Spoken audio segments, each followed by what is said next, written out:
গত কয়েকদিন আগে কালনা স্টেশনে অমৃত ভারত প্রকল্পের কাজের অগ্রগতি খতিয়ে দেখতে হাজির হয়েছিলেন হাওড়া ডিভিশনের ডিআরএম সহ রেলের উচ্চপদস্থ আধিকারিকরা।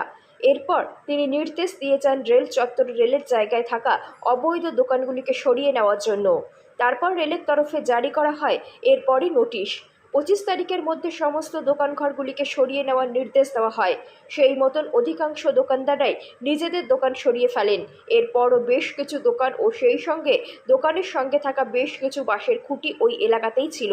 আজ রেলের আরপিএফ কালনা স্টেশন ম্যানেজার সহ রেলের বিভিন্ন আধিকারিকদের উপস্থিতিতে অবৈধভাবে থাকা দোকানগুলিকে তারা ভেঙে দেয়। রেলের তরফে জানা গিয়েছে কালনা এবং কালনা 2 নম্বর প্ল্যাটফর্ম মিলিয়ে 10টি দোকানকে তারা এই দিন ভেঙে সরিয়ে দিয়েছে। এই প্রসঙ্গে তৃণমূলের NITTUC জেলা সভাপতি সন্দীপ বসু অসহায় হকার্সদের পাশে থাকার আশ্বাস দিয়েছেন এই দিন বুধবার। অন্যদিকে রেল চত্বরে দোকান করে খাওয়া দোকানদারদের দাবি তাদের পুনর্বাসনের ব্যবস্থা করা হোক। আজকে তো আরপিএফ এর তরফে আপনার দোকান সরিয়ে দেওয়া হলো, হচ্ছে গিয়ে এবার কি ভাবছেন আপনারা?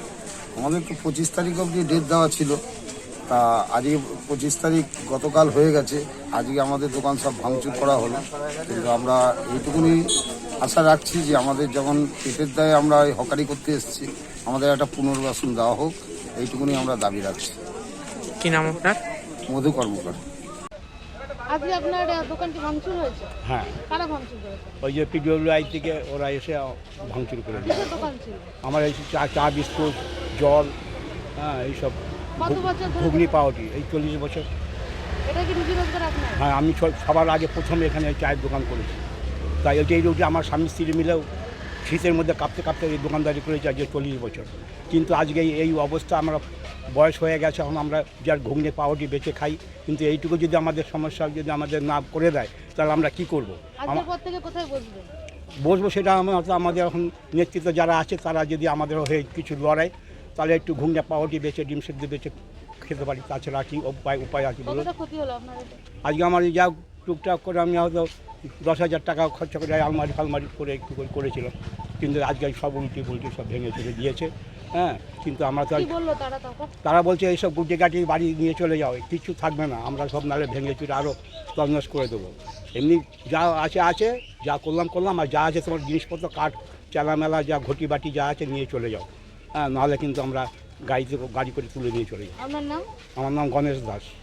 হচ্ছে গিয়ে আরপিএফ দ্বারা উচ্ছেদ হলো বেশ কিছু, এদের জন্য কি ভাবছেন আপনি? দেখুন, কিছুদিন আগেও আমরা এই উচ্ছেদের নোটিশ পাওয়ার পর আমি এখানকার যারা হকার ভাই বোনেরা আছে তাদেরকে নিয়ে আমি আরপিএফ এর সঙ্গে এবং রেলের কর্তাদের সাথে কথা বলেছি, তাদের সঙ্গে আমার কথা হয়েছে এবং আমরা দাবি করেছিলাম যে এইভাবে হকারকে এইভাবে উচ্ছেদ করে তাদের রুজি রোজগারে বা তাদের পেটে এইভাবে আঘাত করা যাবে না। তো যথারীতি তারা সেই আমার সঙ্গে কথায় তারা আমার সঙ্গে অনেক বচসা হয়, তারা আমার সঙ্গে অনেক বাকবিতণ্ডা তৈরি হয়। আমরা বলেছিলাম যে যদি কোনোভাবে আমাদের এই হকারদেরকে উচ্ছেদ করার কোনো ব্যবস্থা না নিয়ে, পুনর্বাসন না দিয়ে যদি কোনো রকম উচ্ছেদ করার আপনারা প্রক্রিয়া করেন, তাহলে কিন্তু আমরা বড় আন্দোলনে যাব। তো অতএব আজকেই আমরা বলার সত্ত্বেও তারা আমাদের সঙ্গে একটা ফলপ্রসূ কথা বলেছিল, কিন্তু আজকে তারা আবার এই কাজটা করেছে। কিন্তু আমরা সেই খবরটা পেয়ে আমরা এখানে জমায়েত হয়েছি, আমরা এসেছি, আমরা যাব, ওনাদের সাথে কথা বলবো এবং যদি কোনো ঠিকঠাক ফলপ্রসূ রাস্তা বেরোয় তো ভালো, না হলে আমরা এটা নিয়ে একটা আগামী দিনে বড় আন্দোলনে যাচ্ছি। আপনারা জানেন যে 2021 সালে বিজেপি সরকার, এর আগের যে সরকার, বিজেপি সরকার 2021 সালে যখন বাংলায় হেরে যায়, বিজেপি যখন বাংলায় হেরে যায়, তারপর থেকে বাংলার মানুষের প্রতি বঞ্চনা এবং বাংলার মানুষের প্রতি অত্যাচার শুরু করে। দীর্ঘ 3 বছর ধরে তাই করলো। 24 সালে লোকসভা নির্বাচনও বিজেপি ধরাশায়ী।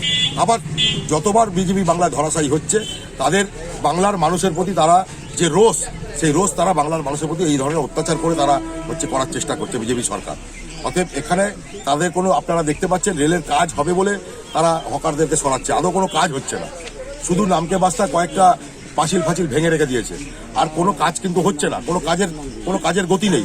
পশ্চিমবঙ্গে প্রচুর উন্নয়ন হচ্ছে, সারা দেশের মধ্যে মমতা বন্দ্যোপাধ্যায়ের উন্নয়ন আজকে ঝড় তুলেছে। কোনো গরিব মানুষ বলতে পারবে যে তার পেটে আঘাত করে মমতা বন্দ্যোপাধ্যায়ের উন্নয়ন চলছে? সকলকে পুনর্বাসন।